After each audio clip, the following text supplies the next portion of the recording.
This 2-hour event is from a Tavis Smiley Foundation summit that wrapped up today in Washington. So we can get everybody quiet. We're about to begin our morning program.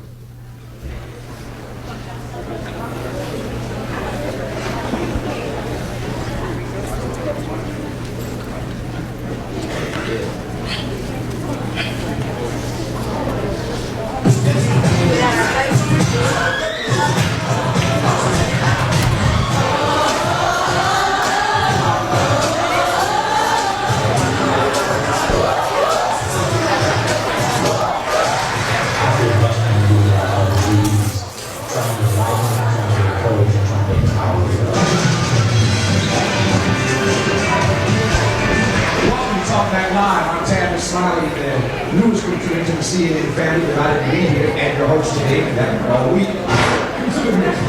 ABC Radio Network, the leader in syndicated urban programming, presents What you can do to help make Black America better. The Smiley Report with Tavis Smiley. Hello, from NPR News in Los Angeles, I'm Tavis Smiley. In today's program, we ask, should the government be able to question you about your race? Hosting a national TV show, being part of a national radio program, being on a national lecture circuit. A lot of that has to do not necessarily with my talent, but my God-given talent, but a lot of that has to do with talent. Vice President, nice to see you. Thanks for joining us. Thank you, Tavis. It's great to be here. A conversation with Fidel Castro. We're back to feed.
Again, good morning. I'm delighted that you are here on the last day. Give yourselves a round of applause for being here for this whole week. We've been at this almost a week now here in Washington. For those who are joining us via C-SPAN around the country and, for that matter, around the world, welcome to what is the final day of this first ever, this historic gathering of young leaders, primarily from the African American community from most of these 50 states around the country. We are pleased to have these young people gather with us on the campus of Catholic University for what has been, again, almost a week-long conversation about leadership, what it is, and how this particular generation can discover, develop, and define their leadership potential and capacity for the coming months and years as they lead Black America through and into this millennium. We are gathered, as I said, on the campus of Catholic University and have about 1,000 young folk from all across the country who are with us. And today we are talking about a number of issues. This morning we're going to talk about black youth and the media. This afternoon, I think also here on C-SPAN, we'll be talking about black youth and the issue of affirmative action and its impact on their particular generation. Before I get right to the program here, let me say a brief word for those who've seen some of these sessions on TV or have been hearing some of them on radio. You're familiar with what this conference is, but for those who might be tuning in for the first time, let me share a brief word about what this conference is. Again, it is sponsored by our foundation, the Tavis Smiley Foundation. I am Tavis Smiley, and our work at the Tavis Smiley Foundation is geared toward doing three things, really, as it relates to youth leadership. Number one, for the past few years, we have been traveling the country, crisscrossing America, to big cities and small towns, trying to identify, number one, who this generation of young leaders is. Where are the young leaders in this generation? 100 years ago, this year, in fact, W.E.B. Du Bois wrote that classic book, The Souls of Black Folk.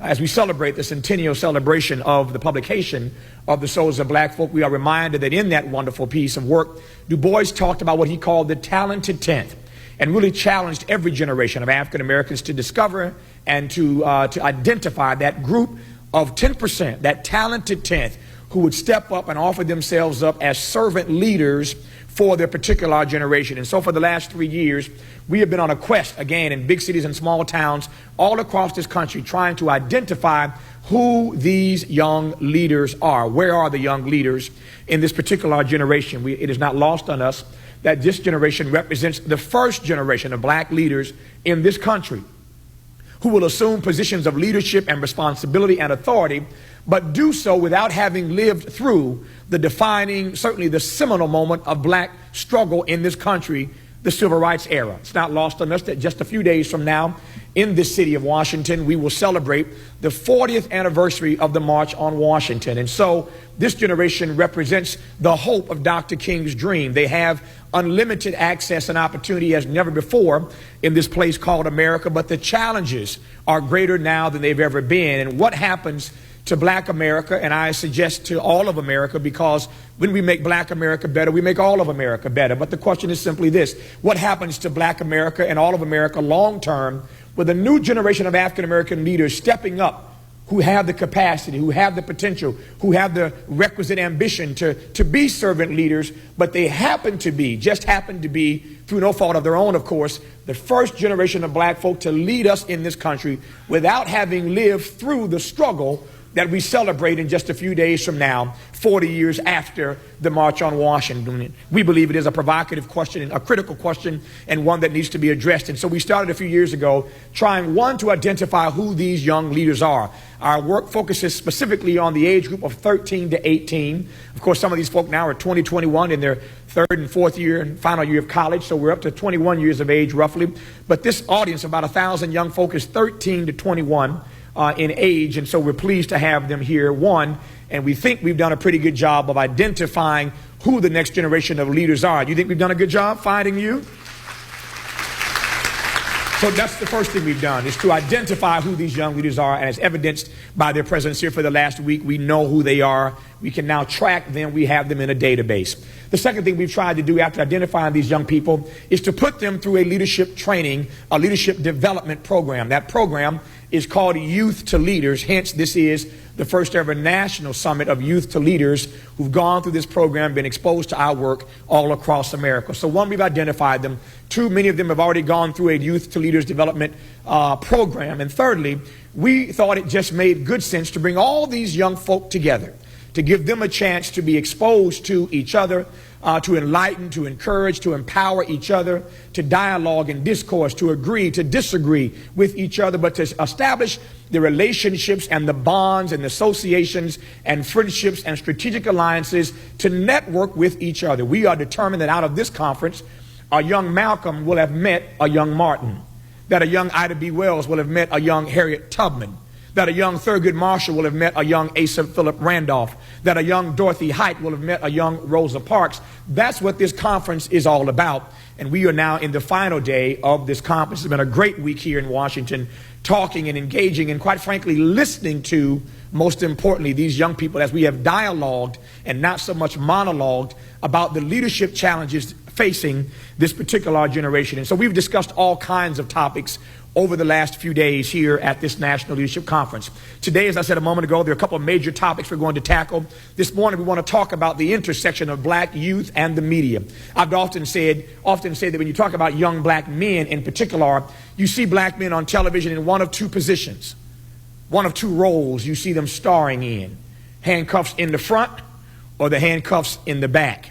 What is it about this particular generation that has made their presence in the media so contrary to what this generation really represents? What is it about the intersection between black folk and the media that presents an image that is antithetical to what they are all about, what they are attempting to do, and what is against, obviously, again, their best interest? And so we're here today to talk about the intersection of black youth and the media, but that raises all sorts of questions: social questions, economic questions, political questions. And so we are pleased today to have a conversation that features two wonderful presenters. We promised these young folk when they came to Washington that we would do our level best to expose them to the best and brightest that black America has to offer. And I don't have the time now to run the list of all of those great men and women who've come through this conference to speak to these young people, to engage them in dialogue and discourse about the issues that matter to them. But trust me when I tell you that everybody who's anybody making a contribution to black America has come through this conference, and we've been delighted to have them. This morning is no different. We're going to bring two speakers to the podium, one for a presentation first, the second for his presentation, and then they will be joined on this panel that we're going to have engaging these young people by a young person from this group. Will join these two speakers on a panel here so that we can have some dialogue directly with the audience of young people who you see sitting before me.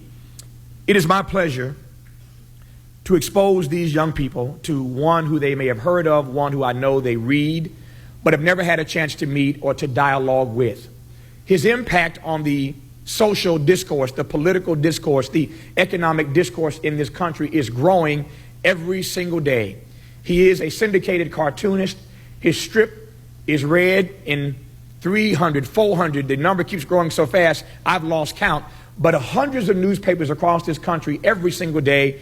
I read his strip this morning in the Washington Post, and it's funny. It's a J-Lo thing. You got to read the Boondocks, today's cartoon strip in the Boondocks, and see the conversation between Huey and Riley. It's much funnier when you read it than when I tell you, so I'll stop there. But it's funny. Huey and Riley have a fascinating conversation and somehow intersect gay marriage and J-Lo. You got to read this to understand.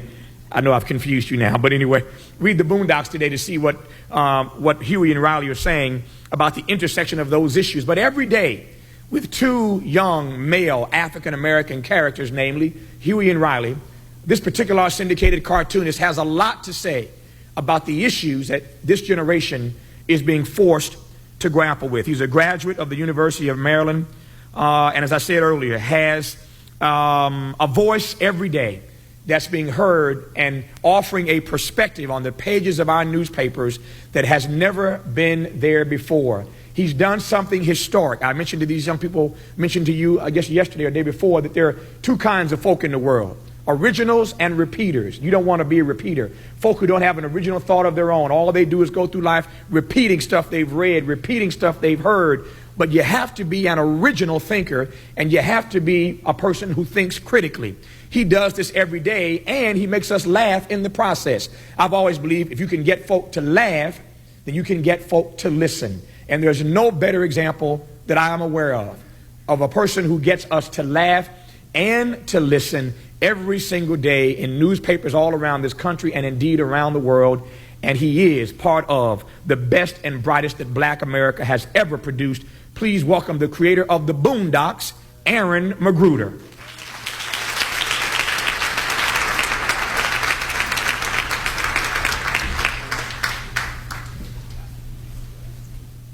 Tavis, thanks. He's very kind. Thank you to all of you for being here.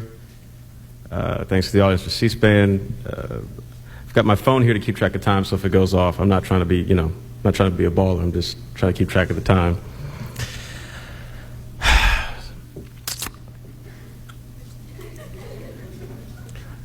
So today we're talking about redefining the image, which, is comforting to me, because I think oftentimes when we start to examine politics in particular, public policy, what's going on in the world, sometimes those of us who lean towards the political left failed to understand the importance of image. This is a problem which costs us a great deal, both in terms of money, our cultural situation, and our political situation. I don't know how important it was decades past, before my time and before your time. But what people consistently underestimate today is how the nature of mass media has transformed society. 10 people control 90% of everything you see, read, and hear in this country. 10 people. And they want to tell you that Cuba has state-run media. 10 people. Who are those 10 people? Well, you can look them up. They're not hard to find. That, in and of itself, is problematic. When you consider that these 10 people all need permission from the U.S. government in order to have licenses, in order to buy other corporations, in order to do all the nefarious things they like to do, then you really understand what state-run media is. If Martin Luther King were alive today, and he were in his 20s, nobody would know who he was, because he would never get on TV. That's the difference between 2003 and 1953 or 1963. We live in a completely different era where information is more tightly controlled than it has ever been in the history of this country. What that really means is somebody can tell you black is white and night is day, and you will believe it. And not only that, the bigger the lie, the more likely you are to believe it. They told you for how many months that the attacks on New York and the Pentagon were the responsibility of Osama bin Laden and Al-Qaeda. They told you that over and over and over and over again. And you know what? You believed it. Until they wanted to invade Iraq.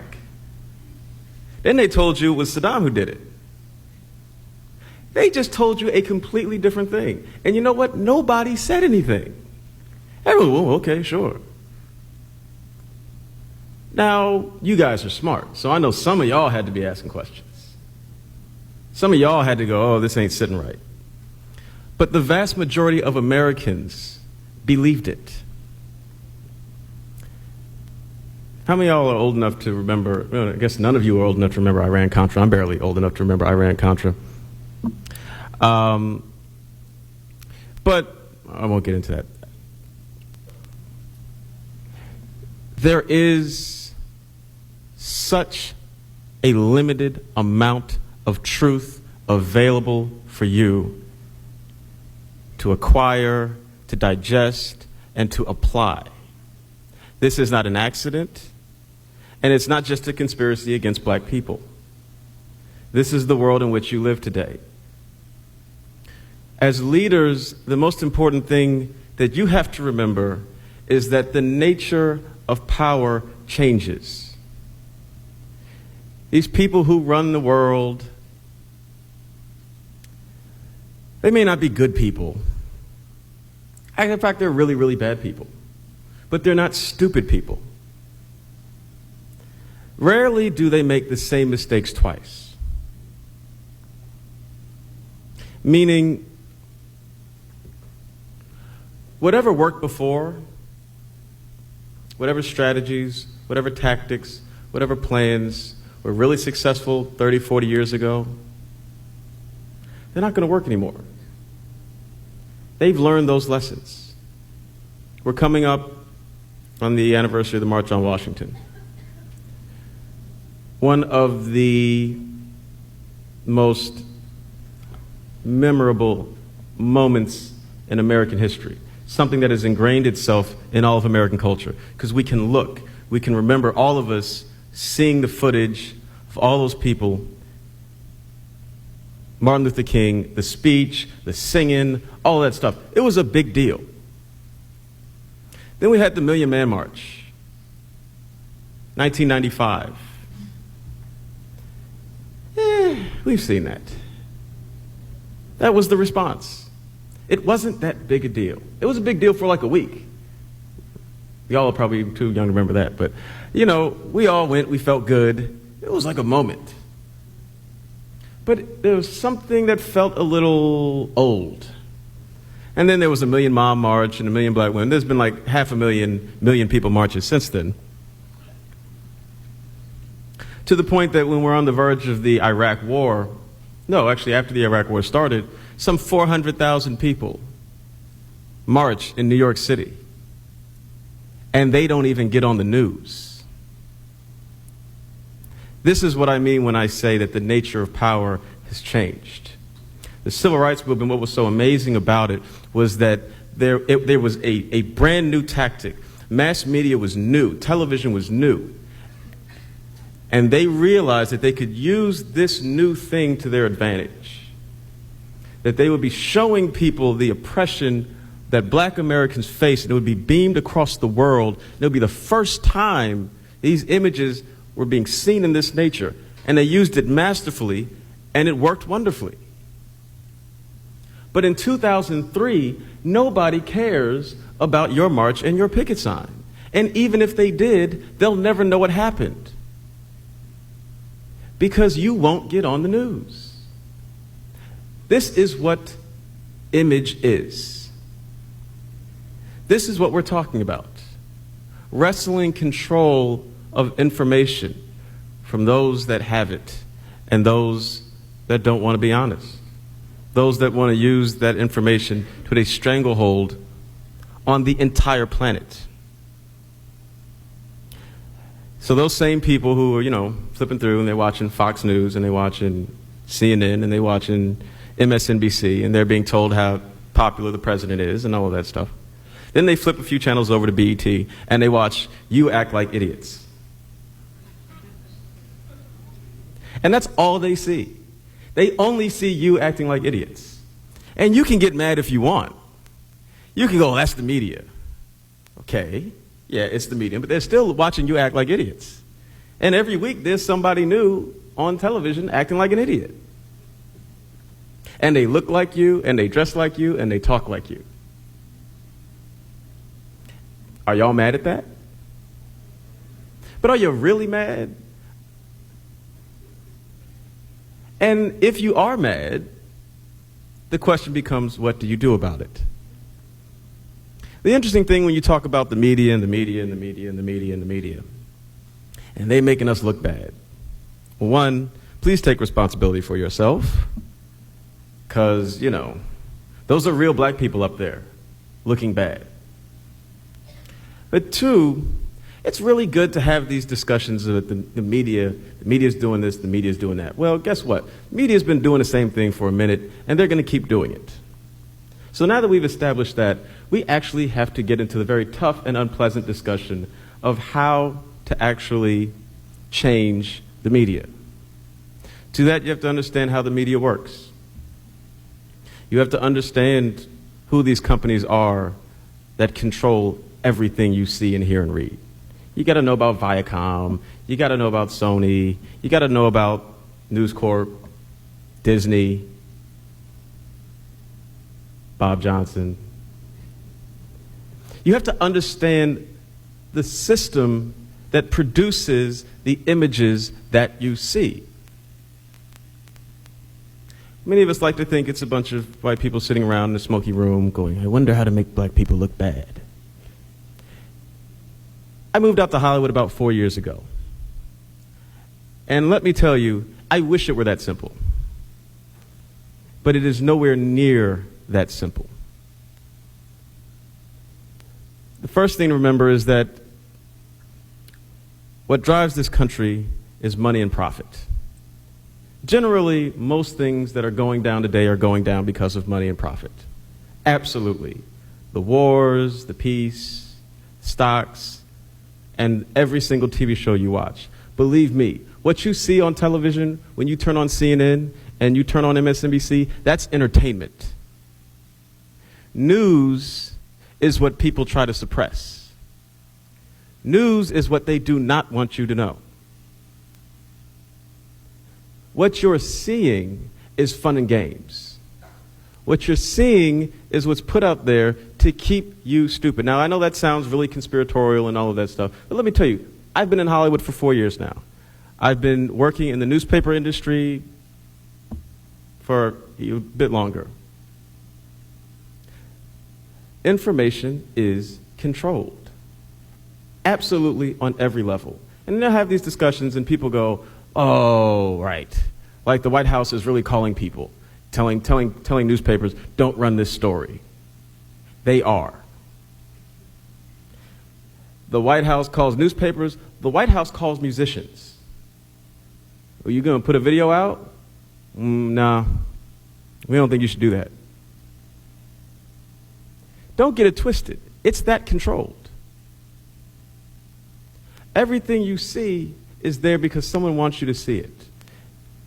So you figure out how the system works, and then you figure out, well, what's motivating the people behind the system? Why do they want you to see certain things? Why do they want black people looking silly? Well, it's simple. I mean, how many people have seen The Matrix? How many people have seen the second Matrix? Well, you got to see the second Matrix. Dr. West is in the second Matrix. The point is that struggles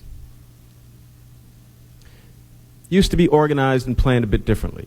You used to be able to go, and there were communities, there were institutions in the community. People would go to a church, or they would go someplace, they would organize, they would meet, the movement would build, the ideology would spread, and action would take place. Why doesn't that happen now? Because everyone's getting their information from mass media. 90%. It's coming from there. So if it's not on TV, it doesn't exist. It's irrelevant. I can't knock on your door and say, brother, sister, join the revolution. You will laugh at me. You're like, what the hell are you thinking? I'm not joining anything. Who are you? I'm calling the police.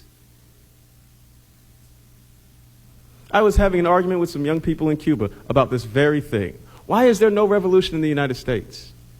Why is there no armed revolution like we had in Cuba? Simple. Americans have television and drugs. We're a little comfortable.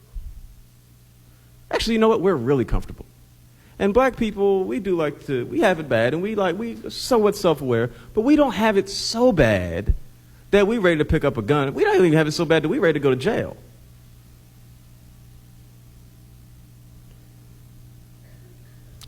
I only have 15 minutes. There's a lot to talk about here. But if nothing else, take away that strategy at this point is critical. The eyes on the prize routine ain't gonna work.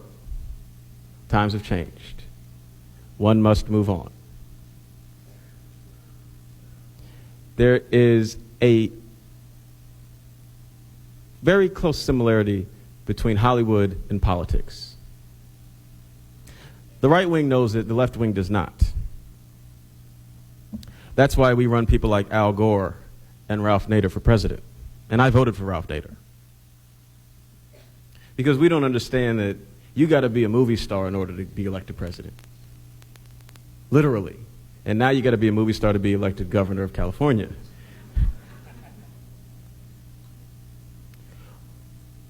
Ralph Nader is not the most charismatic guy.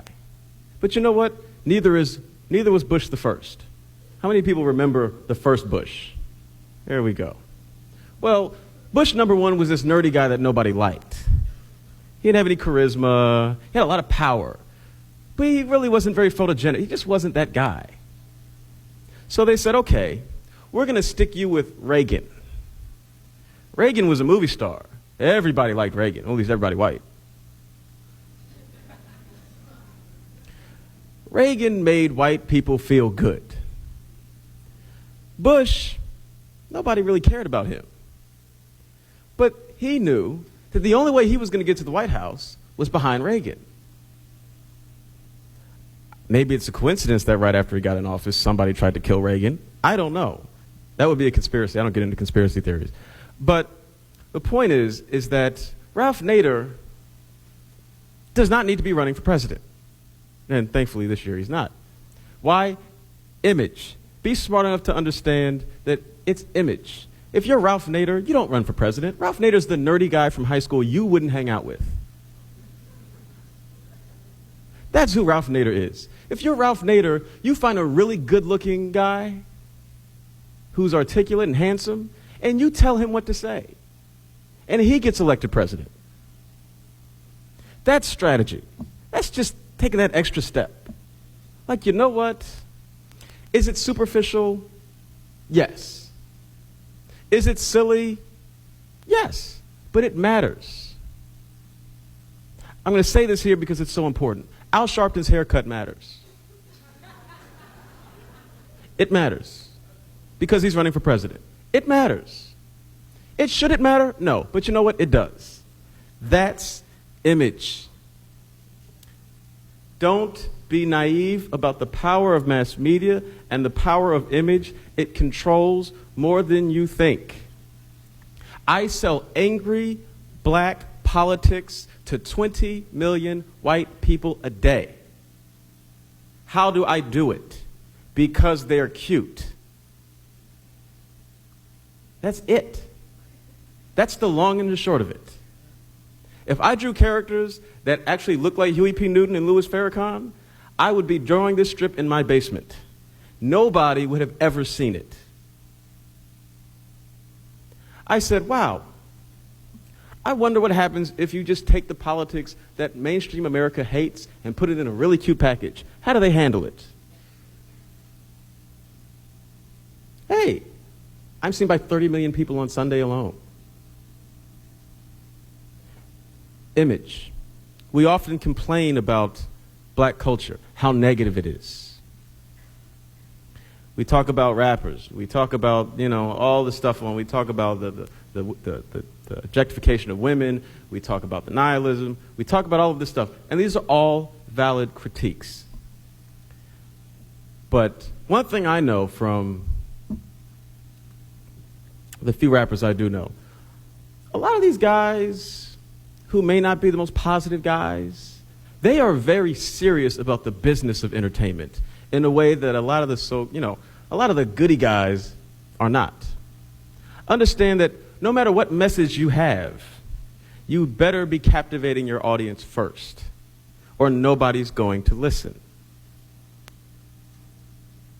When I was in high school, 1988 to 1992, roughly, hip-hop wasn't where it is today. It wasn't bitches, it wasn't hoes. There was a lot of niggas, but, the self-destructive nature of where hip-hop is today, it wasn't there. It was actually cool then to be smart. There was like a sort of pro-black nationalism, Pan-Africanism thing happening in the culture around that time. And it was cool. Yeah, it was a fad, and like every fad, it passed. But it was cool in that moment in time to be a conscious black individual. Why? Because these people were also serious about the business of making good music, of being entertaining. Yes, we have problems with the gangster rappers of the world. Yes, we can make valid intellectual critiques of what they do. But you know what? They make hits.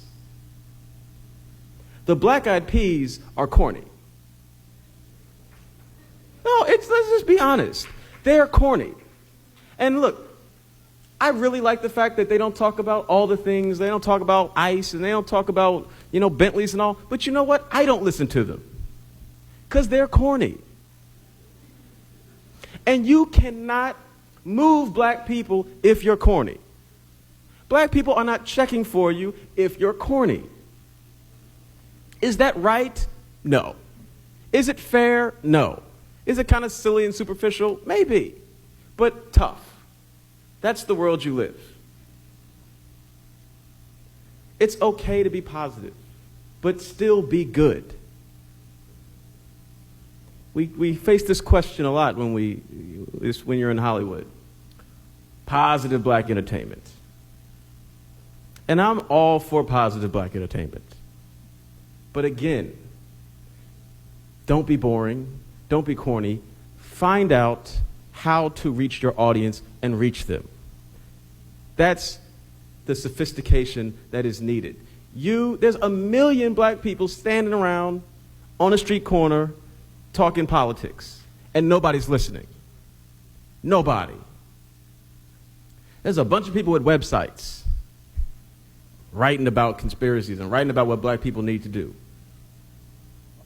It doesn't matter. The rules have changed. You want to have an impact? Reach people. You want to reach people? It is not easy, but you better figure out a way to do it. And if that means figuring out a way to get into government and breaking these monopolies so that there's actually competition, great. If that means starting a black network to compete with BET and get in 50, 60 million homes, great. But you better think of something. Because pretty soon the 90% that they control is going to be 95, and then it's going to be 99. The type of media control that we're facing now, the impact is staggering on us, black people. We really like to think of ourselves as the most creative geniuses on the planet, right? What the hell is so creative about 13 years of gangster rap? Nothing in rap music has changed in about 13 years. And we're supposed to be so brilliant. We're supposed to be, we feel ourselves on that. Everyone follows us. Yeah, they following us straight to hell. For real. You don't have the luxury of mistakes. Don't have it. Everything you do has to be right. Everything. Now, when it is right, people are so amazed because the expectations of you are so low that you will really be able to achieve amazing things just by having your stuff together. Show up on time, and people are astounded. They are astounded. Should the expectations of black America be so low? No. Is it fair? No. Is it right? No. But that's what it is. That's image. Right now, our image is that of lazy, stupid people that never show up on time. So you know what? Show up on time. Break the mold. Understand not only what the world thinks of you, understand what you think of yourself, and understand who's controlling these images. When I was in high school, Queen Latifah was a black revolutionary. Now she's, bringing down the house.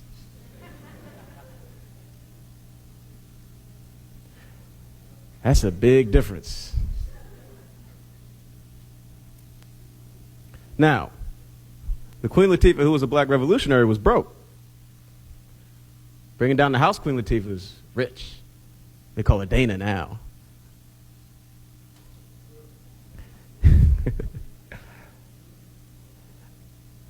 I really want you guys to understand that time is running out. And a lot of black people say that, but for real. Part of why the civil rights movement has been so successful, and part of why those who have come after in terms of our leadership have been able to maintain a presence, is that black people have always had a certain amount of moral currency that we have been using. And let me be the first to tell you, that's used up. White America has been watching us act like fools for a long enough time where any sympathy they may have had to our plight is completely gone. You're approaching a country that, forget hating black people and not hating black people, they just don't care. You can be talking about affirmative action, they can be like, I don't care. It literally is of no importance to me. I don't care about slavery. I don't care about segregation. I don't care about you. I don't care how many of you all go to jail. I don't care at all because I'm broke. You can't be the proud, noble fighter when every single time someone sees a person that looks like you on television, they're acting like a damn fool. How would they know? How would they know you're not a damn fool?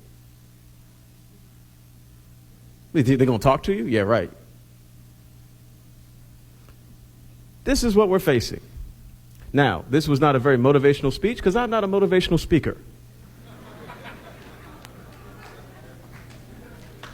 I got to be honest. No, wait. That don't matter to me. I'm a critic. That's what I do for a living. I'm not here to tell you you can do it because you know what? Maybe you just can't do it. I'm going to be real. I'm going to be real. I hope you can do it. I hope to God you can do it. You better do it. Because if you don't, will you suffer? Yeah. But oh, your kids are going to catch hell. You guys are it. Don't think about Jesse. Don't think about Al. They will not be there. And quietly, well, let me stop. It's on you. This is about as uplifting as I get. It's on you. It's going to be hard. You better do it. And if you don't, I'm moving to Cuba. Thank you very much. Thank you.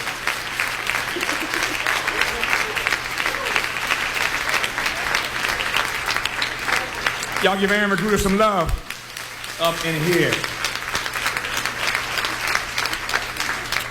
Now, for those, as I said earlier, what we've attempted to do in this conference before we bring out our next speaker who you do not want to miss, you do not want to miss. As I said earlier, we have been trying, as you know, young people, over the course of this last week to expose you to the best and brightest that Black America has to offer. And as I said a moment ago, Aaron is among the best and brightest. I have said many, many times that you, for me, are like Kodak film. All you need is a little exposure.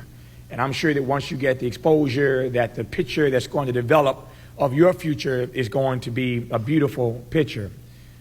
Aaron was right, and I'm glad he kept it real, as y'all like to say. I'm glad that he told you at the end that he wasn't a motivational speaker, and it wasn't a motivational speech, but it was real. And if you believe that, give Aaron some love.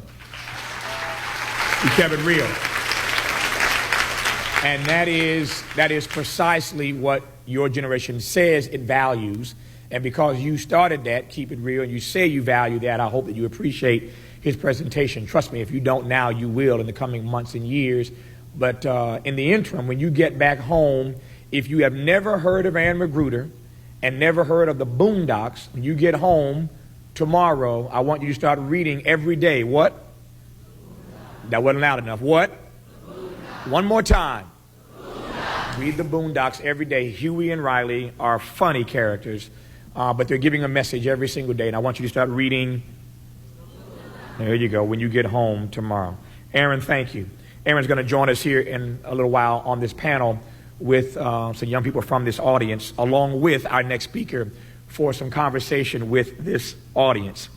It occurred to me that while Aaron was speaking, talking so much and so forcefully and so poignantly about image and how important the image of you is, and how unfortunate it is that the image that that America rather has of you, how unfortunate it is that the image that America has of you is what it is. And there are a lot of folk to blame for that, but he talked about the media's role in that process, and I would be remiss if I did not ask you, young people, to thank one more time for allowing your image to be redefined on national television, C-SPAN, for covering this session. C-SPAN, we thank you, we appreciate you for helping these young people redefine the image that America has of them. I can tell you that his mama was a school teacher. I can tell you that Malcolm X was right when he said that education is our passport to the future, for tomorrow belongs to those who prepare for it today. His mama understood that and instilled in him, along with his father, but his mother was an educator, instilled in him a love, a lifelong love of learning. Miss Irene B. West in Sacramento, California, instilled in her son a lifelong love of learning. That learning has now, over the years, metamorphosized into leading. He leads as an academic at the greatest institutions in this country. He was educated initially as an undergraduate at Harvard. I love this. I love trivia. I'm a trivia kind of buff. So just a little trivia for you. Doesn't really matter. It doesn't matter, but it's interesting to me. All the brothers certainly know. How many brothers love football? Love football. The host of Fox NFL Sunday, the brother, what's his name? JB. We all love JB, right? Give JB some love. We all love JB. JB went to Harvard, played basketball at Harvard. JB and this cat were roommates years ago at Harvard. Kind of interesting trivia. They were roommates as undergraduates at Harvard. He is now a professor at Princeton, having taught at Harvard up until a year ago. He's now a professor at Princeton. He's written all kinds of books. One of his bestsellers, the one that I recommend, write this down, add this to your reading list. As you know, over the course of the week, we've been giving you books, recommended reading when you get back home. Some of these books we've been distributing to you while you're here. Other books we've asked you to write down to get when you get back home to continue to grow your leadership capacity and potential. Write down this title, Race Matters. Race Matters. I've seen a couple of young people, a couple of people I see holding up the book right now, brought it with them. A couple of people I saw walk over to Dr. West before he came out and ask him to sign their copy of his book. So some of you are already familiar with Race Matters, have already read it, and indeed have gotten Dr. West to sign your copies today. But get that book, Race Matters, when you get home by our speaker today. He doesn't just write books. He doesn't just teach. He's a performance artist as well. A couple of years ago, he put out a CD, spoken word. He loves the art form. How many people love spoken word? He loves spoken word, Deaf Poetry Jam, and all that good stuff. He loves spoken word and put out a CD a couple of years ago called Sketches of My Culture. So if you're into spoken word and you want to hear his CD, it's called Sketches of My Culture, speaking directly with a message of enlightenment and empowerment to your generation on this CD. You heard Aaron McGruder reference the fact that he is in the Matrix Reloaded. So he understands how to bridge this intergenerational gap. So for those who have seen The Matrix Reloaded, he played the role of Counselor West at the head of the big table. Counselor West in The Matrix Reloaded. I've said all that because I think all that's significant for you to know a little bit about who he is and how fortunate you are to have him address you today. But let me close with this before I bring him to the podium. And I mean this sincerely. I started earlier today suggesting to you or reminding you that 100 years ago this year, W.E.B. Du Bois, the world's first recognized black intellectual, wrote the book, The Souls of Black Folk. We celebrate 100 years later. It is just as poignant and provocative and relevant today as it was 100 years ago when he wrote it. Obviously, none of us in this room is ever going to meet W.E.B. Du Bois.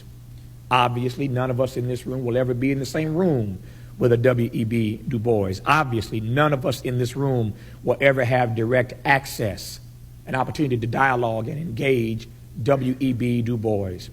But when I tell you, as I said the other night, that life is not so much made up of the breaths that we take, but of the moments that take our breath away, I want you, and you will, I don't have to ask you to, trust me, you will, for the rest of your life, remember and value and appreciate this moment. And you'll appreciate it because you will come to understand that this black intellectual is the Du Bois of our time. And years from now, you are going to be able, to Aaron's point, to tell your kids and your grandkids that one day in August, on the eve of the 40th anniversary of the March on Washington, you were in D.C. in a room with Princeton professor. Please show some love to Cornel West.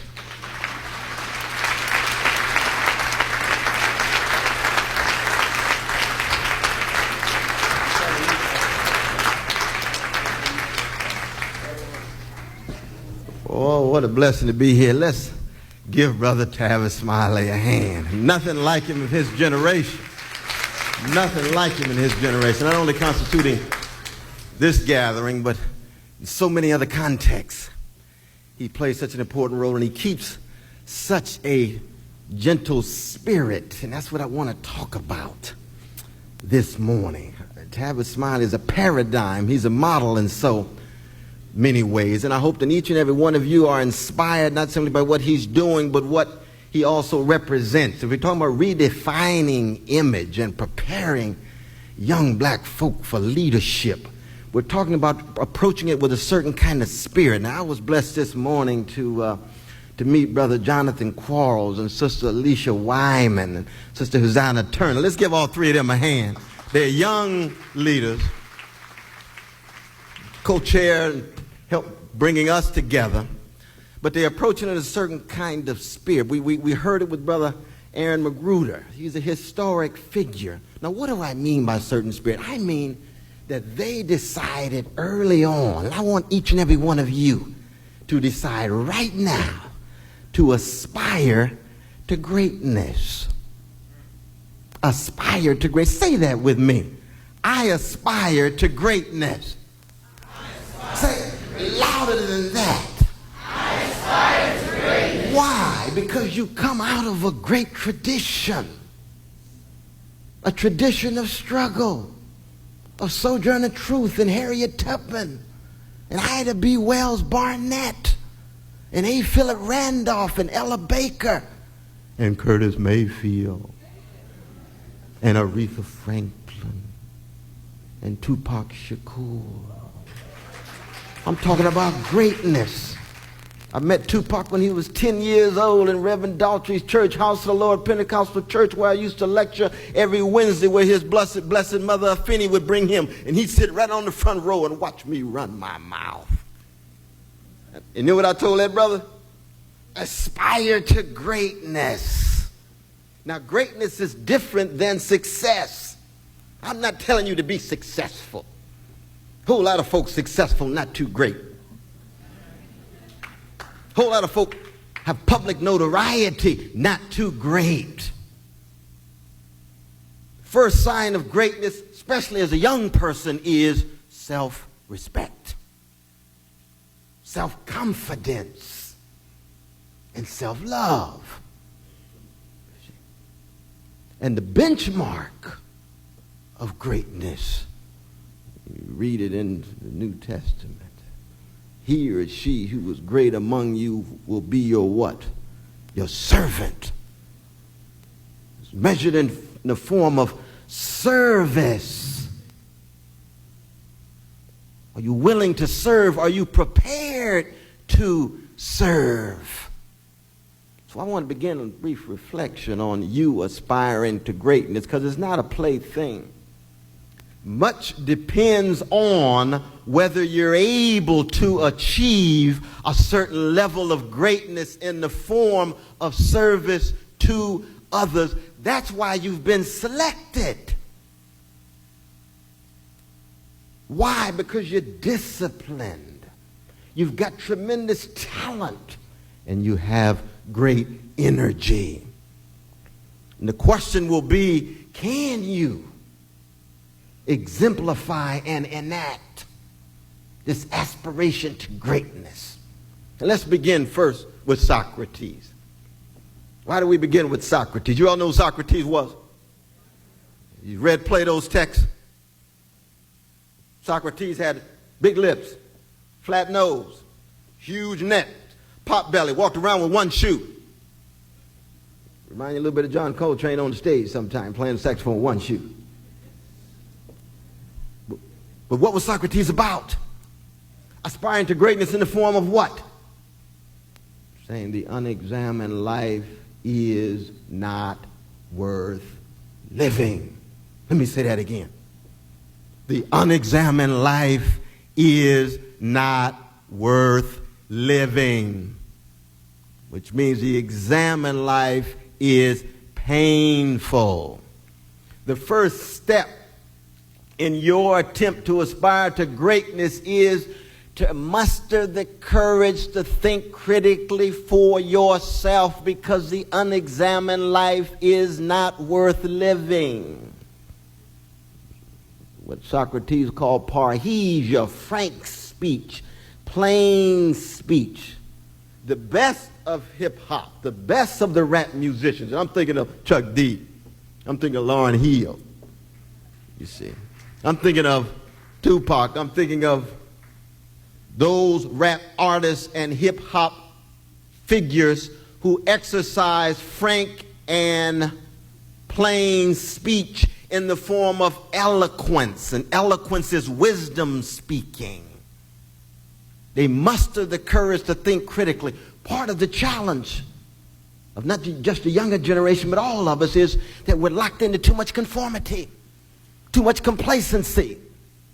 And both are species of cowardice. Folk play hating on you, resentful, envy, jealousy. That's rooted in insecurity. That's rooted in cowardice. We're talking about courage. For those like yourselves who aspire to greatness, the first step is to try to muster courage to do what? To think for yourself. Resist peer pressure. Resist those attempts to somehow make you mainstream rather than cutting against the grain. There's no such thing as aspiring to greatness and being a conformist. You must be a non-conformist. I love Brother George Clinton when he used to say, you know, deep down all of us have to recognize that we just featherless, two-legged, linguistically conscious creatures born between urine and feces who emerge from the funk. Emerge from the funk. And the question is, well, we're going to cut up against the grain in the short amount of time that we are here. Because you might be young now, but the time passes quickly. The old folk used to say in my Baptist church, Shiloh Baptist Church, brothers, there's an old man inside of you on his way to your house. Sisters, there's an old woman inside of you on her way to your house. 10, 20, 30, 40, 50 years, she will arrive. Because you're a being in time. You emerge out of the love push of mom, the womb, and you're on your way to the tomb. You shall soon be the culinary delight of terrestrial worms. I know that's not edifying in the morning. But that's what happens to your body. You're not here that long. And the question becomes, what are you going to do in the meantime, the short time that you have? What kind of person are you going to be? Are you going to aspire to greatness in the form of what? Mustering the courage to think critically for serving others. Part of the problem right now, not just in black America, part of the problem of America, we're losing ideals of greatness owing to a market-driven culture that's all about success. And being preoccupied with the 11th commandment, thou shalt not get caught in one's attempt to be successful. But I come to you this morning as one who was produced by a tradition of four mothers and four fathers that said, if we do not aspire to greatness, there will be no high quality leadership, and those persons who are caught will perish. Their souls will perish. Their lives will perish. And when Du Bois wrote in 1903 in Souls of Black Folk that he was looking for a slice of young black people who were willing to be great, he meant for you to be great servants so that you would prepare yourself. You would put on the whole armor of God in Ephesians 6:10 through 15. To be prepared for a battle. A psychic battle, a spiritual battle, a political battle, an economic battle. And that's why I hope out of some of you wonderfully brilliant folk, we get some great intellectuals who are serious about the life of the mind and understand the life of the mind, not only having intrinsic joys and pleasures, but also a weapon in struggle for freedom. I hope we get some great artists like Brother McGruder. Hope we get some great sculptors, some great pharmacists, some great doctors, some great lawyers, great politicians. Well, that's almost a contradiction in terms these days, though, isn't it? But we need great politicians all genders, all colors. And it may sound distant to you now, but it has everything to do with those folk who came before you, who make you who you are because they have given you at their best great love and care and attention. How many would take a bullet for their mother? Raise your hand. Oh, I'd love to see the hand. Give yourselves a hand. That's serious. Why would you take a bullet for your mother? Why would I take a bullet for my mother? Because of great love. Great love. And to connect the Socratic, Socrates, with the prophetic, a legacy of love, is so crucial. One of the problems among young black people these days is that you all have not received enough love, enough care, enough attention. The older generation has been too self-indulgent, been too narcissistic, concerned with careers rather than reaching out and providing webs of care for you, so you end up being spiritually neglected and wondering whether enough people love me and care for me, or concerned about me and keeping track of me. That's why this foundation is so very important.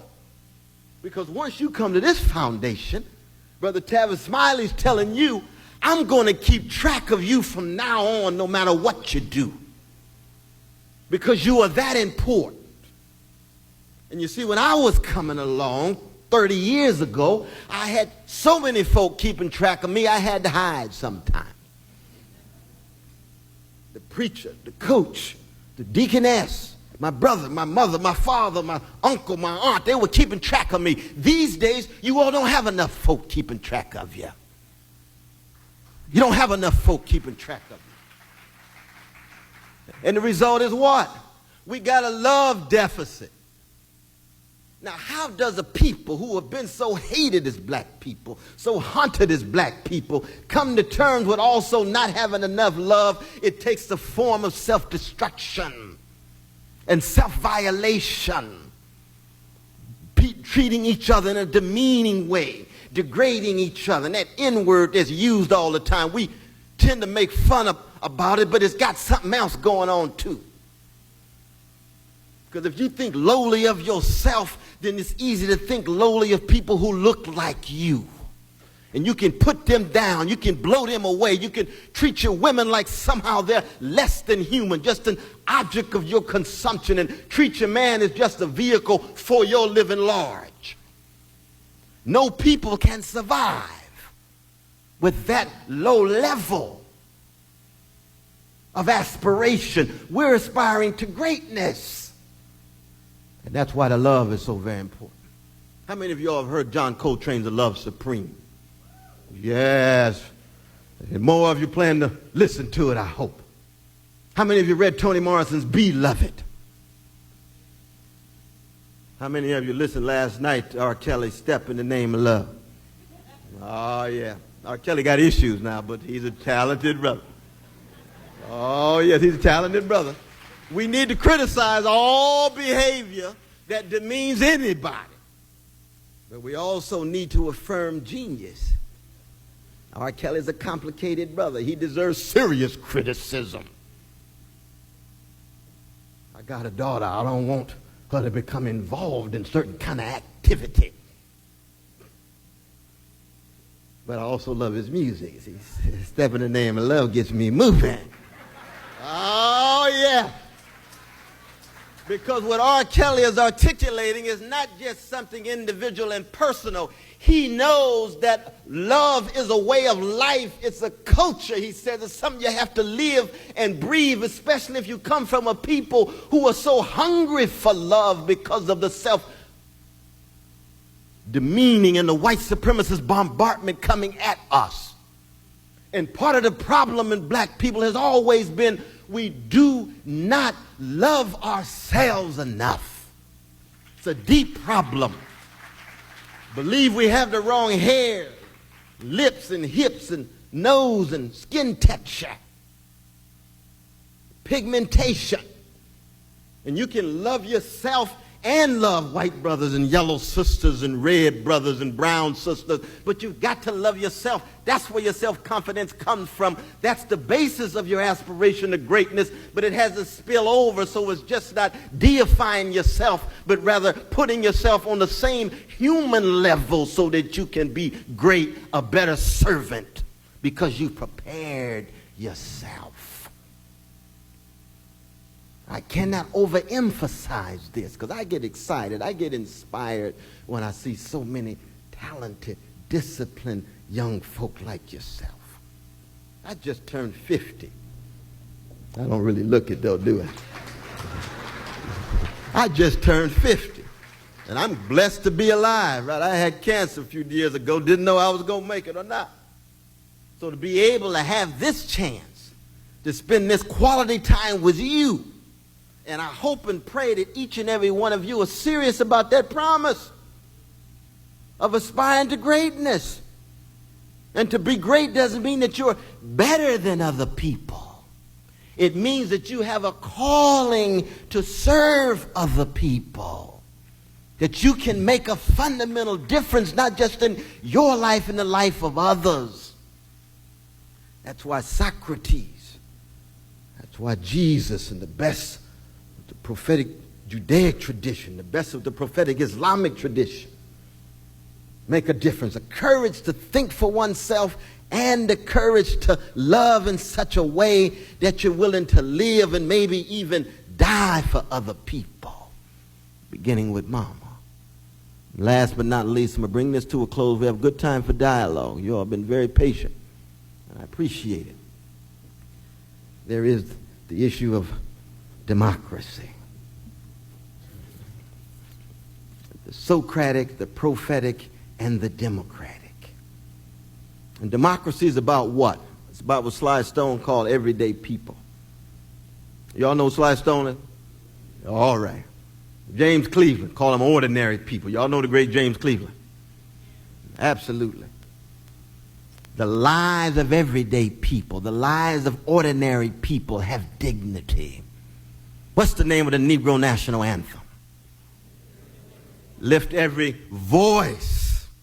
The voices of ordinary people, the voices of everyday people must be lifted in such a way that they're heard in shaping the destiny of the nation. That they're heard in the decision-making processes of institutions that guide and regulate our lives. Well, we're in a crisis right now in America because America is an empire with tentacles around the world, with recent invasion of Iraq and occupation of Iraq. It's an empire, and there's a deep tension between an empire and a democracy.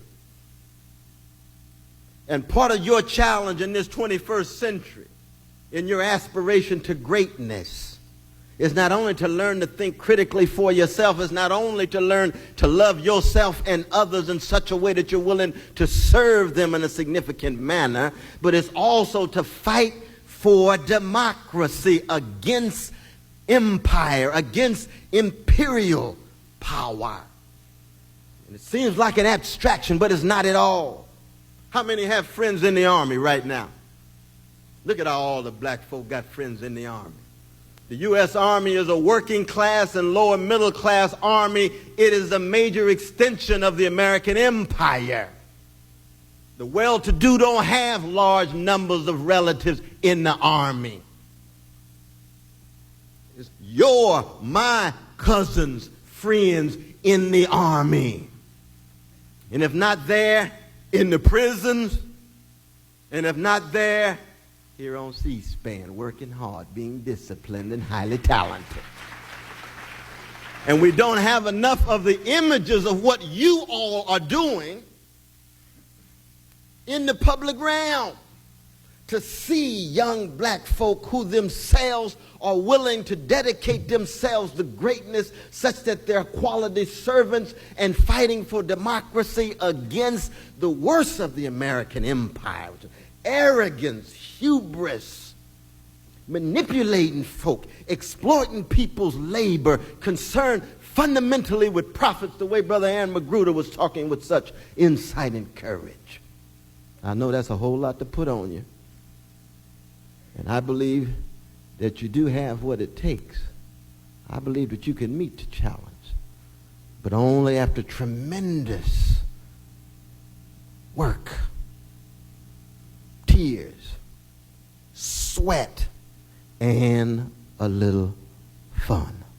Thank you all so very much. Let's have a good dialogue on these issues that we're dealing with, and stay strong in what you're doing. Stay strong in what you're doing.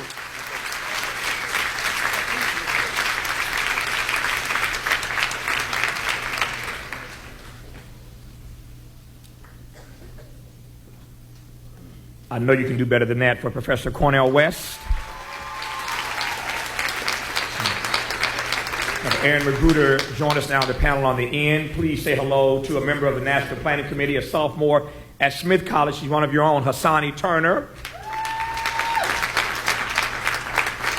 And of course, again, for Professor Cornel West of Princeton University.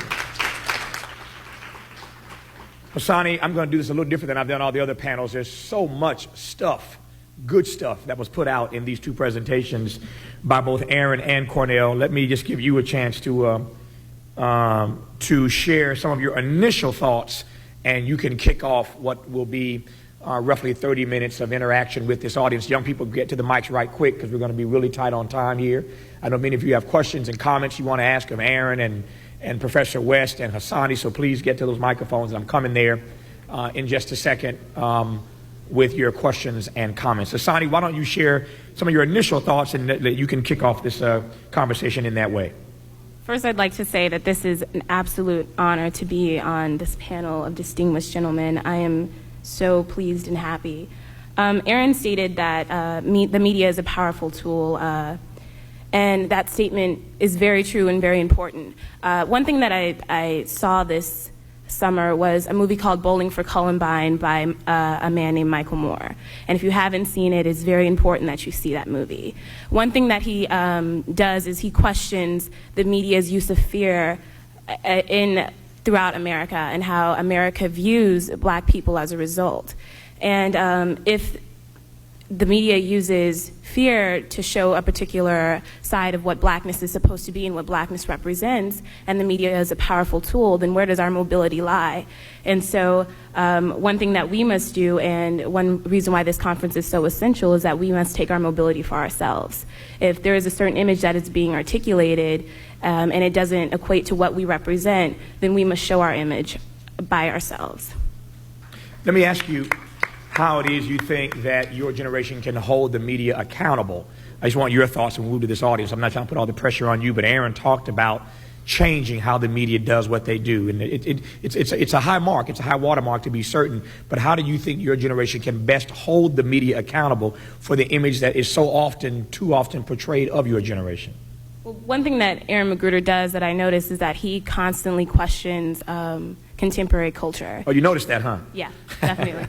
But at the same time, he supports a black politic, and that's one thing that we should do. We should constantly question who we are and what we represent and how we're being represented. And this is one thing that this conference is doing, is we are redefining who we are and what we represent. On the flip side of that question, do you think that there are things, or is there something you think that these folk in your generation you can do to utilize the media to get your message across? Well, definitely getting involved in the media. One thing that I've done this summer is I worked for MTV News, and I was definitely in there with the Choose or Lose campaigns, the Fight for Your Rights campaigns, questioning what was going on, how can we get minorities involved, how can we get involved in the schools. So internships, getting your voice across, writing op-ed pieces, just making sure that your voice is heard. I should mention before I go to Aaron for a comment and into the audience, I mentioned that Hassani, as a sophomore at Smith College, and is part of the planning committee that organized this, as did Dr. West make that mention. There are some 26 young people from around the country who've gone through this leadership program at the Tavis Smiley Foundation, this Youth to Leaders program, 26 of them who were assembled to organize this conference so that every topic every workshop, every speaker, every plenary session. So Dr. West and Aaron, you should know that I didn't want you here necessarily. I love you both. That didn't come out right. It's not that I didn't want you here, but the young people asked me to get you here.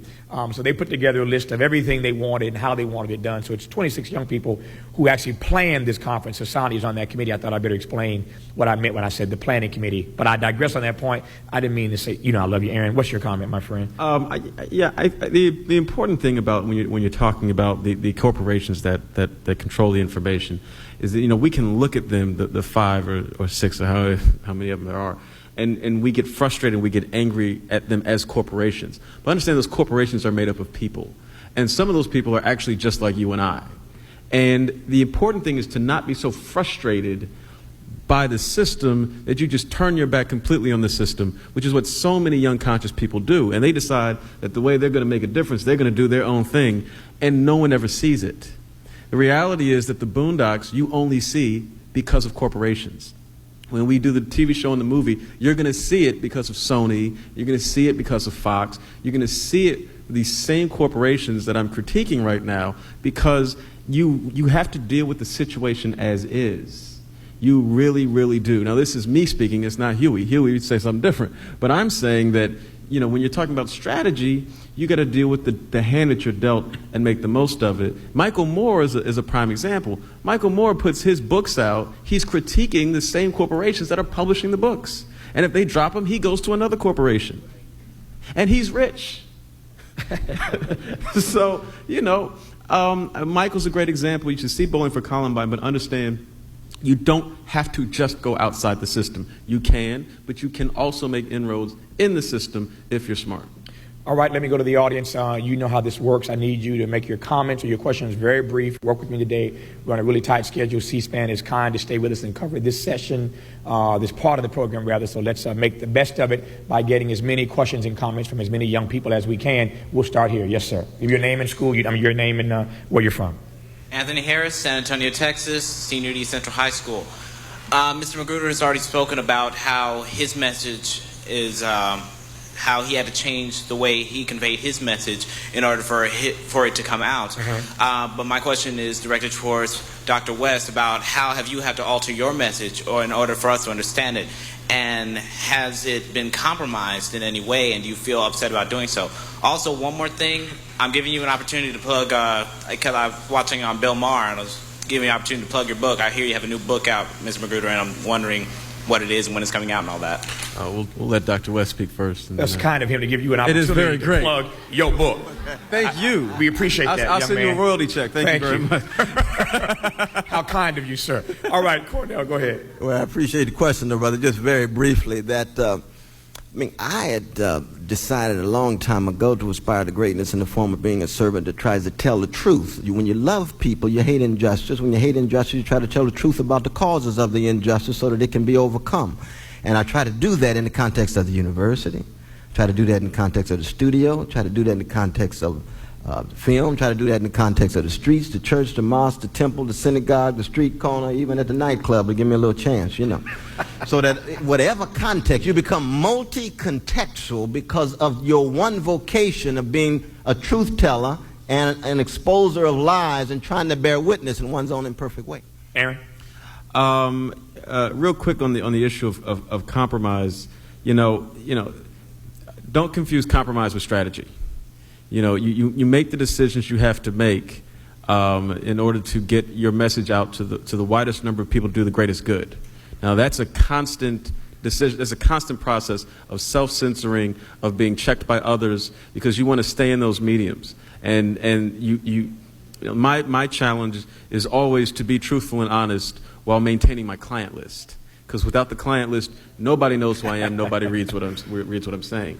Since you're going to force me, the new book is called A Right to Be Hostile. It comes out the last week of September, first week in October. And there you go. All right, thank you. Yes, sir. Good morning. I'm Samuel Flemings, and I'm a sophomore at Florida A&M University, and I bring you greetings from Philadelphia. It's been said that in order to be a leader, one must lead by example. Now, we were talking about the news. In the past and the present, our celebrities, sport athletes, and even leaders have been made an example of by being spotlighted for doing wrong, committing acts of adultery, and even committing major or minor offenses. How supportive, as leaders, how supportive, forgiving, and even sympathetic do you expect the public to be when news drops that puts their moral character into question? Well, I mean, look, I don't expect anyone to be perfect. I do expect people to be a little smart. I don't feel sorry for people who are just really stupid. I'm not perfect. No one here is going to claim to be perfect. We all make our mistakes, and certainly, there's all going to be we all going to have a time we're going to ask for forgiveness.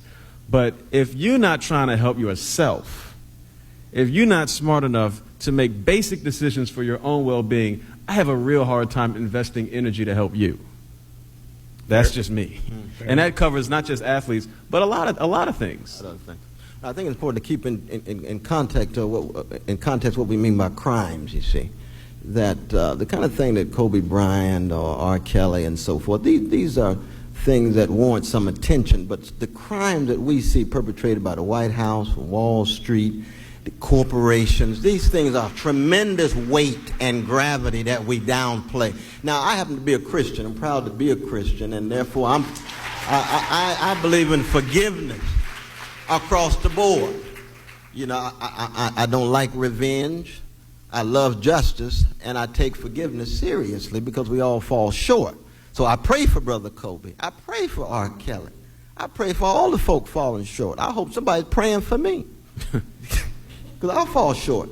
But I also want people to take responsibility. That's why I do agree with Aaron there. I think Aaron might be a little bit harsher on him in terms of stupidity. See, stupidity is something that I actually embrace as something to overcome. But I know there's always an element of stupidity in anything I do. You see what I mean? So that I still want others to forgive me even if I do something stupid. But that's just my Christian view about this thing. But we need to be loving in our critique. I tried to do that with R. Kelly in my talk. You see what I mean? I'm not going to let him get off the hook. Those sisters are human beings.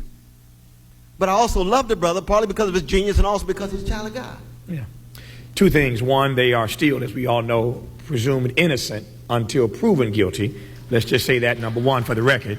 And number two, Cornel, if it makes you feel better, I am praying for you. Oh, I appreciate it. There you go. Yes, ma'am. Good morning. I'm Jonna Riley. I go to Lincoln Prep in Kansas City, Missouri. And my question is, we always see the negative images on the news, and they always show the people, African-American men mainly, and also women going to jail. How do we get the positive things that we as youth like us here, how do we get those shown on our local news and on a national level? It's a good question. First of all, you do it by thanking C-SPAN again for carrying this right now. Let's do that, number one. And number two, Hassani, Aaron, Cornel.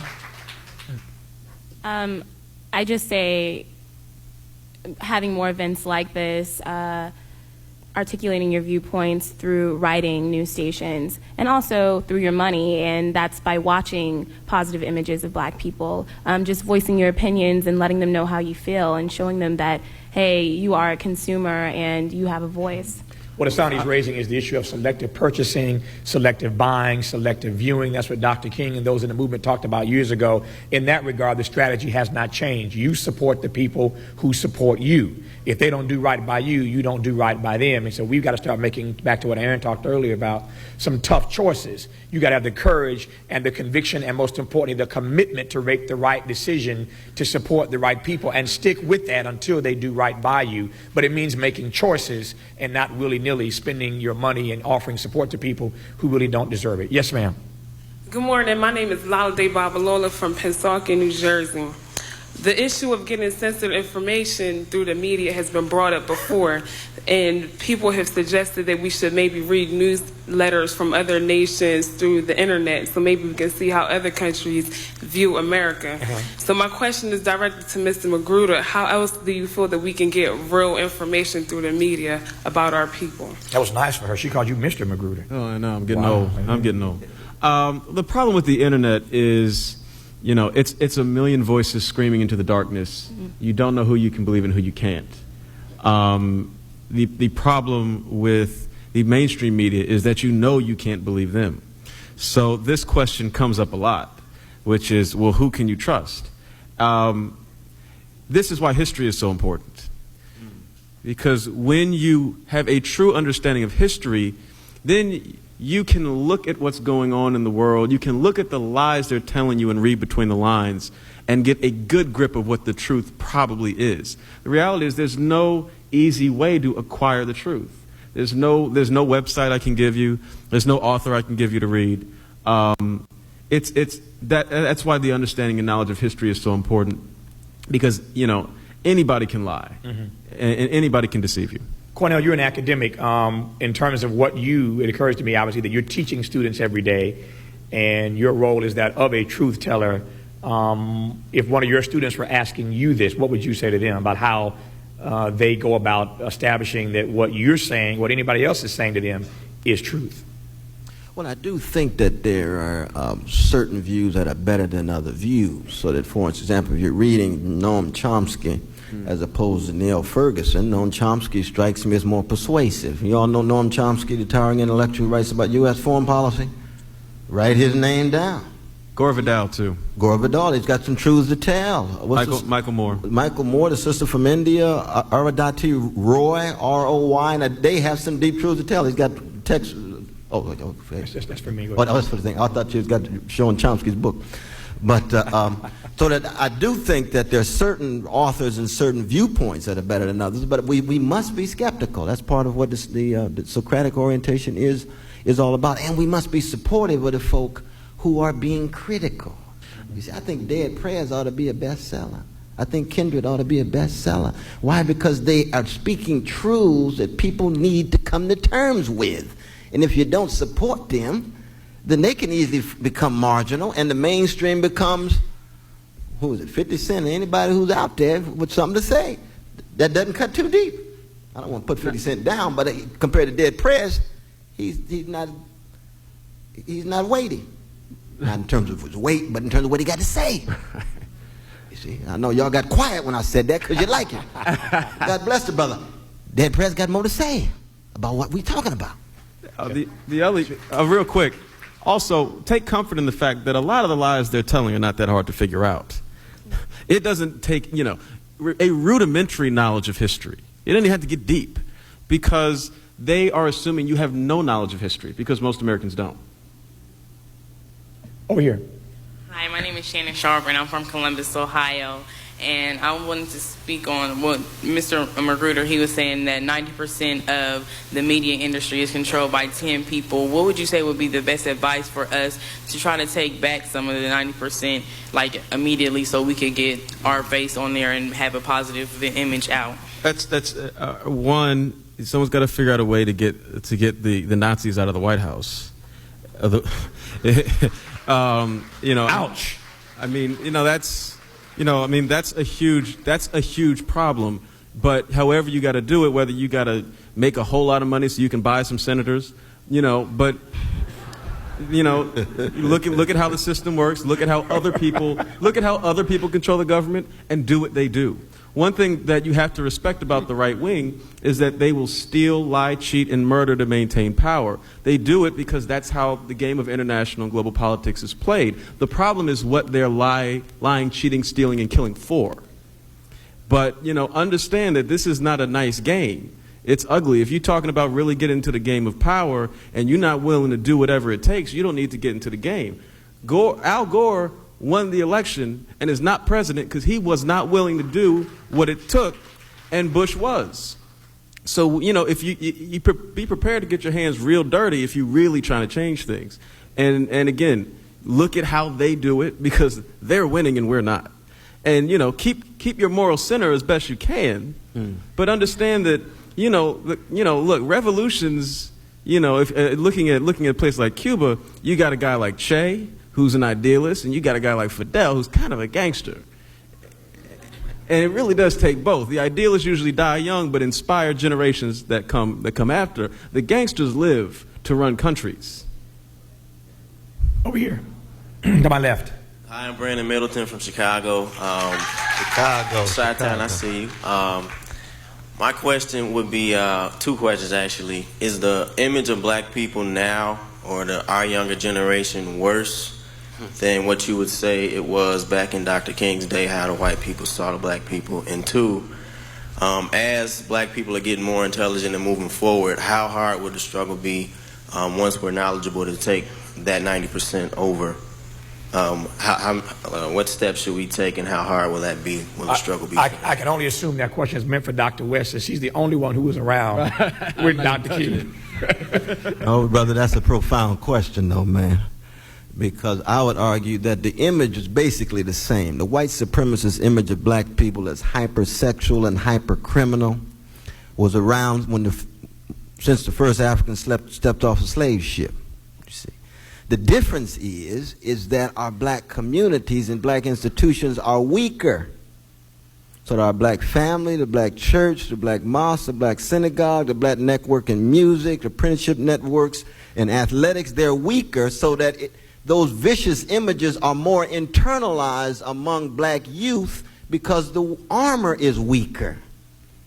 If you don't have a strong armor to deal with white supremacist bombardment, then you will end up viewing yourself through the images of the racist stereotypes that are perpetrated in the society. Cornel, let me jump in right quick, because I think somebody in this room may not understand how it is that you argue that our institutions are weaker. As black folk have made more progress, as we make more money, as we have more education, we are doing better now. To be sure, racism is still real. For my money, still the most intractable issue in America. But as we have progressed over the years with more of this and more of that, how does one argue to these young people that our institutions in that process have become weaker? Well, we know the family is much weaker. Divorce rate stronger. More the brothers drifting. The mothers overworked and underpaid, trying to keep track of the kids themselves in quest of their own forms of intimacy that makes it difficult for them to preserve their sanity. Y'all know what I'm talking about? This is real. So you can have all the material toys in the world, but if the love's not there, the care's not there, the attention's not there, you still got a problem. And you end up addicted to what? Television, drugs, sex, anything coming along to give you some sense of transcendence from your pain. So we're wrestling with this pain, especially younger generation. For young folk to have to wrestle with this pain, it's much more difficult because you're younger, you're more inexperienced in this regard. And you do what? You tend more to being shaped by both mass media and your peers. And of course, the gang culture is just one way of socializing folk into a certain kind of love connection, but it's linked to some criminality. So that I think your question is deep. I couldn't fully adequately respond to it, but I think the images are the same. Mm-hmm. But our institutions are weaker, and therefore we have more work to do. Over here. Good morning, fellow leaders and members of the panel. My name is Fred Schultz, and I'm from St. Louis, Missouri. And my question is, are there specific steps that we can take to institutionalize laws that can redefine the limits of the media and begin to show specific positive images that we can portray? Aaron, I have seen Huey and Riley talking about this FCC stuff in the strip. You want to talk about that? I remember the limits of my job. I just tell jokes. But look, I'm not trying to be overly pessimistic. Are there steps you can take to get Colin Powell's son to break the monopolies? No. They are stronger than you are now. That's why I say look long term at how the right wing does what it does. It involves money, it involves power, it involves connections that are built up over many, many, many years. But be serious about your money, not for the cars and not for the homes, but because money is how is the currency of power in America. It's a capitalist society. Buy a senator, but that's expensive. You know, congressman maybe a little cheaper. A presidency is, really expensive. But, I don't know if there's any other way to break the corporations and break the monopolies and to make the FCC bend. Remember that you no longer, I'm so glad Dr. West said it, you no longer live in a democracy. So first step is get rid of that illusion that you can somehow vote your way into breaking a corporate stranglehold on media. That's never going to happen. You have to do it another way. Now, I get a lot of hate mail for letting Aaron McGruder come to my foundation and speak to a room full of 1,000 black youth and telling them they no longer live in democracy. I can hear my phones in my office ringing right now. Right, but I'm not the only one that said it. He said it too. Empire is empire. You can be a democracy You can be an empire. You can't be both at the same time. You can't. We got democratic energy in the empire so that we can create some possibilities, but we can't be naive and think that the democracy is healthy and working well in an imperial context. That's the thing. Over here.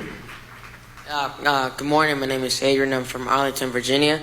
And, well, I got a comment because a young lady said that why most of the times that there's a comment in the news is always bad. There's nothing good about, like, black folk community or any kind of race.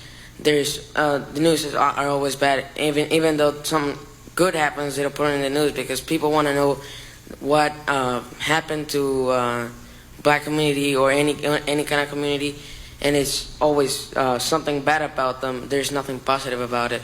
Let me turn that into a question. Why is that?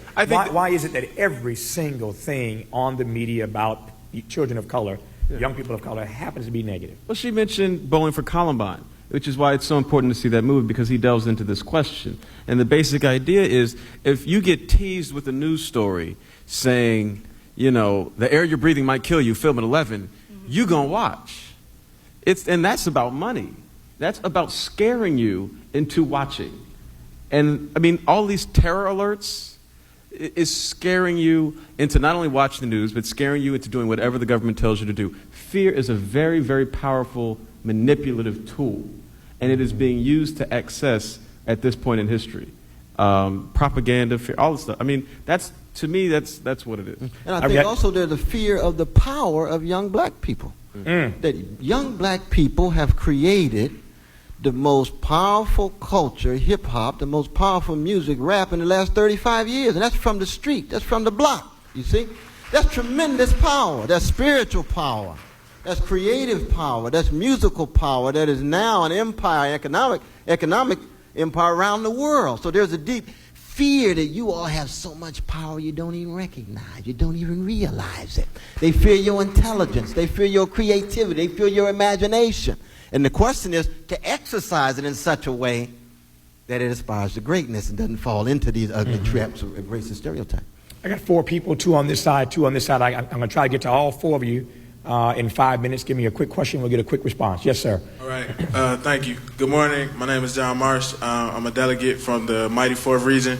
And my question is... Mighty 4th Region? Which region is that, though, bro? That's Michigan and Ohio. Oh, all right. And my question is quite simple. Each panelist, please take a stab at it. I want to know how each of you identify your purpose in life. There was some discussion on that earlier this week, so please share that. A very good question. Give me the short version of how you discovered what your purpose in life was, Dr. West. How did you figure it out? Oh, when I converted to Christian faith, I decided to love my way through the darkness, to leave with some kind of witness so that when people recognize me, they say that he's doing his best and thinking and loving. Hassani? It's kind of hard to articulate my purpose. I'm 18 years old, so I haven't quite figured that out. But one thing that I'm dedicated to right now is the political and economical mobilization of marginalized people, specifically youth. Aaron? I think I figured out my purpose somewhere between Matrix 1 and Matrix 2. Which is to unplug as many people as I can from the system. Over here. That's nice. What's up, everybody? My name is Charles Huggins, and I go to Southside High School in Atlanta, Georgia. And before the dude who do the comments, I want to know what did it take for you to get your comments in the newspaper? We may have to talk about that because that's a long story. I'm sure all the audience at C-SPAN doesn't want to hear the boring details of being a syndicated cartoonist. But if you come up to me afterwards, we will discuss that. Aaron and Dr. West are going to stick around for a few minutes afterwards, and he can answer that question off mic. Yes, ma'am. Sharina, I'm from Washington, D.C., and I just wanted to say that since there's there aren't any positive images of black people on television, do you think that since the only ones on there that are negative, do you think that black people are so hungry to see other black people on television that we'll just watch anything? Aaron, you have been deaf on TV and movies starring black people. Why don't you answer that? Okay, real quick. I don't think all the images of black people on television are bad. I think most of them are bad. 2, the second question, yes, we will watch anything. That's the short answer. There's the short answer. Over here, last question. My name is Tiffany, and I'm from Brooklyn, New York. Brooklyn. And I heard that there's a new ruling that allows companies to have more power over the media. How would that affect our ability to redefine our image on television? It's going to be harder. Very hard. Go ahead. I mean, that's, you know, and it's not just it was television. hard before, and it's going to be real hard now. Cornel? It's not just television, but it's radio. You see, when I was coming along, we could hear quality music on the radio. Yeah. We heard Marvin Gaye, we heard the Isley Brothers, we heard Curtis Mayfield on the radio. The radio nowadays is so flattened out, and you hear the same songs every 19 minutes, every 19. You say, what about all of this talent? All the talent in young black American, young white American, young red American, young yellow American. You mean to tell me that's all they can produce is what's on the radio? No, it's because there's a monopoly of the radio stations that through various networks don't allow great music, so you end up with a music industry over here and a recording industry over here, and the radio concerned only with the recording industry. And it's a small slice of those, you see. And you know, we're not just talking about, you know, the Roots and Mos Def. Prince can't get on the radio. No, this is like Prince. Prince. That's right. He can't get on the radio. Stevie Wonder. Yes. He can't get on the radio. They ought to shut the whole system down. Look, you know, right now music has been, like I said, there's been 13 years of gangster rap. Why? Because when something is allowed to change and evolve, it is unpredictable. That means you can't predict profits. Black culture has been held down and raped like a woman. It has not been allowed to move, change, run, grow, anything. And that's very serious business, because that's the greatest tradition among black people. So when our music is low quality, our souls are low quality, our spirits are low quality, we can't love, we can't reach out, we can't be in solidarity. And it's a question of balance. Look, I really like Jay-Z. I do. Jay-Z's incredibly talented. And I like Beyonce. I like Beyonce. But the issue is not those guys. The issue is that there are other people that are preventing other voices from being heard, so that there's no balance. When I was in high school, there was balance. We had De La, we had Tribe, we had NWA. We listened to all of it. We loved all of it. Now someone else is determining what you are allowed to hear. Let me do this.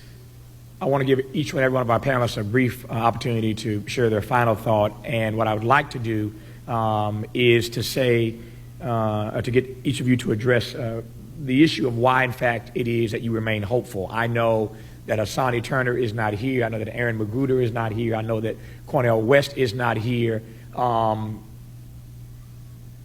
Absent of a reason to believe, absent of some hope. So let me start with you, Aaron, and tell me why it is that despite all the challenges that this generation faces around these media issues, social, political, and economic issues, why it is, in fact, that you, even as a 20-year-old, in your 20s, remain hopeful about your future and about their future. Look, you know, when I created the strip, all conventional wisdom said it would never be seen, and I personally thought it would never be seen. And the fact that I can look at what I do and see its distribution, see its reach, see the things that I've been able to accomplish in the context of what I'm saying and how strongly it opposes, you know, what the government is saying, what the media is telling you. And I found a way to use these same mainstream channels to get a different voice through does give me hope.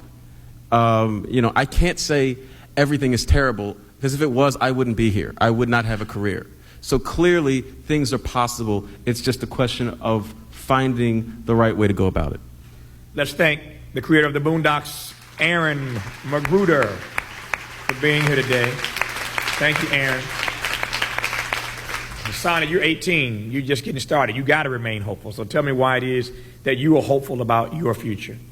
I remain hopeful because I didn't necessarily come from a situation of privilege, and yet I've had so much access through the Tavis Smiley Foundation, through the institution that I had the ability to go through, and through reading books like Race Matters and reading Aaron McGruder's comic strip. The ability to be enlightened and the ability to share it with so many of my peers has kept me hopeful.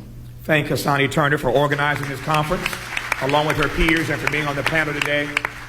Last but not least, Dr. West, I saved you for last because you have some deep perspective on this, and I want to give you an opportunity to share the final word with these young people about the possibility and the hope of their future. Well, first, I want to say again, I want to salute each and every one of them, but important thing to keep in mind is hope is inseparable from despair. He or she who has never despaired has never lived. That's what Goethe said. The question is trying to wrestle with your despair so you don't get locked into it. You will despair, but you don't want to get locked into it. Hope is trying to hold that despair at bay. That's what the blues is, right? The blues is what? Music to hold the blues at bay. Right? You're feeling blue, sing the blues. It holds the blues at bay. It's a sad and sweet indictment of the despair, you see. And as long as there is a precious baby of whatever color who's got beaming eyes and a lovely grin and smile, how can we give in to despair? That is the future.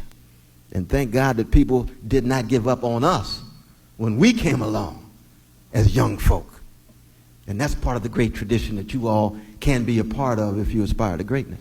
Thank you very much. God bless each and every one of you. Please stand to your feet and give all of these panelists a real youth to leaders. Thank you for being here for this discussion.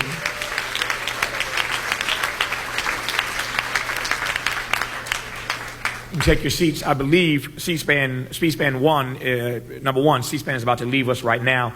And I believe that later this afternoon on C-SPAN, there will be the final mega session covered live on C-SPAN this afternoon. I believe somewhere around 4:15 Eastern, discussion, a provocative discussion with these young people who are obviously at the center of the debate in this country about affirmative action in higher education and beyond. So that will be coming forth, I believe, later this afternoon, somewhere around 4:15 Eastern on C-SPAN, a discussion about that. Thanks, C-SPAN, as they leave us one more time for covering this session.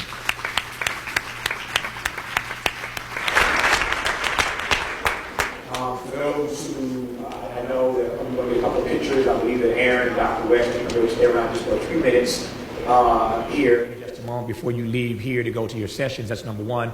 It's got to be very quick. I know how you young people are, and I know you want to talk to them, and they love that, and you love it, and we all love it. But we're a little bit late for your sessions, but I thought it'd be important to give you a chance to see these two historic figures, the first brother to do what he's doing with a cartoon strip, and the Du Bois of our time, Dr. West. I didn't want to cut that short, so facilitators, forgive me, running a little bit behind. So young people, please make your way. Don't move yet. Don't move, because we got a couple of announcements, as usual. After the announcements, I need you to move as quickly, take your seats, as quickly and as expeditiously to your sessions as possible. Having said that, let me ask the panelists to exit stage right, Snagglepuss. Exit stage right. I'm sorry. Who's doing the announcements? Is that Mia? Who is this? Oh, yeah, Monique, I can see. Please welcome Monique Hutcherson with the announcements. Monique?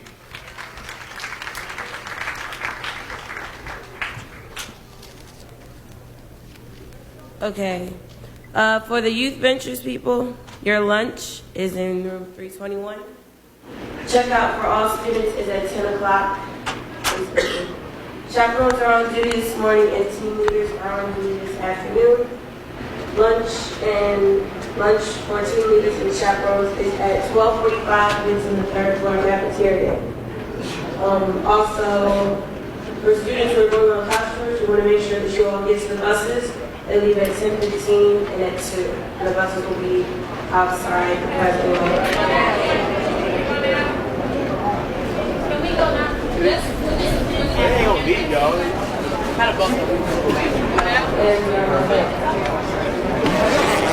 Coming up in a moment, our series on rebuilding Iraq, followed by another chance to see Cornel West and Aaron McGruder, and a discussion on federal sentencing guidelines.